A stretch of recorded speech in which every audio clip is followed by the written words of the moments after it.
Okay, so this is my homework for assignment 7 for comp methods. So I'm going to start off with the on paper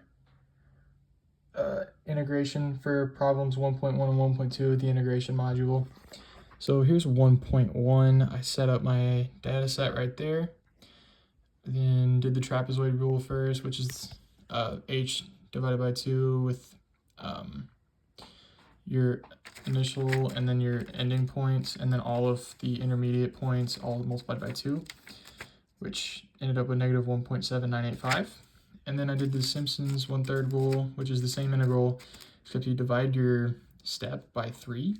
Then it's your same initial and endpoint here.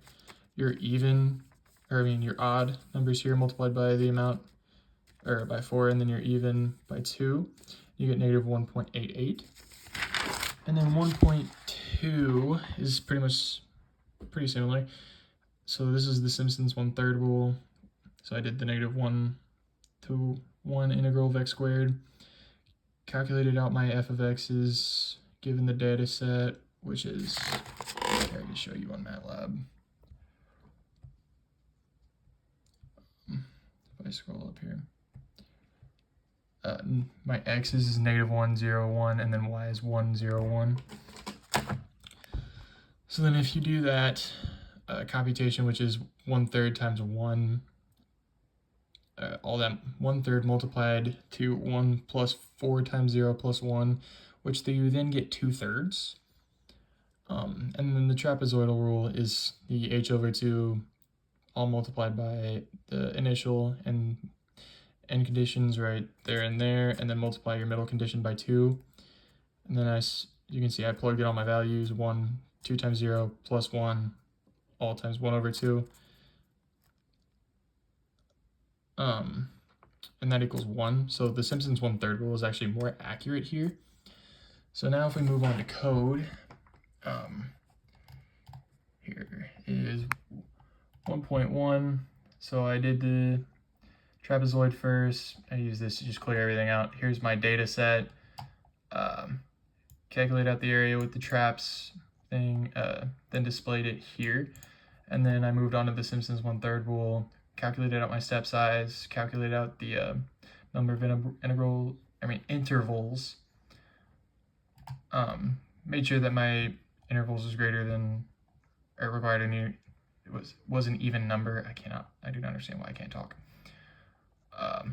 Got my odd sums and my even sums here, and then did the Simpson integral here, and then displayed it.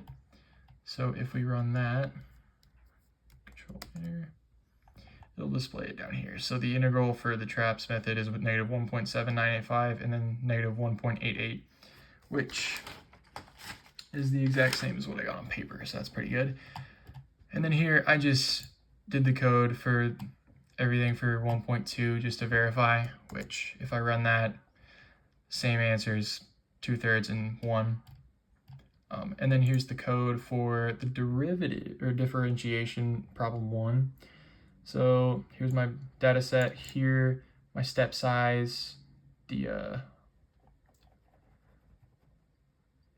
interval, and then initialize my derivative array, did my forward differentiation for the first point, did the center differentiation for the interior points here with this for loop, and then my backward differentiation for the last point here, and then displayed all the values. So if we run that, you get those corresponding numbers to each of the x values.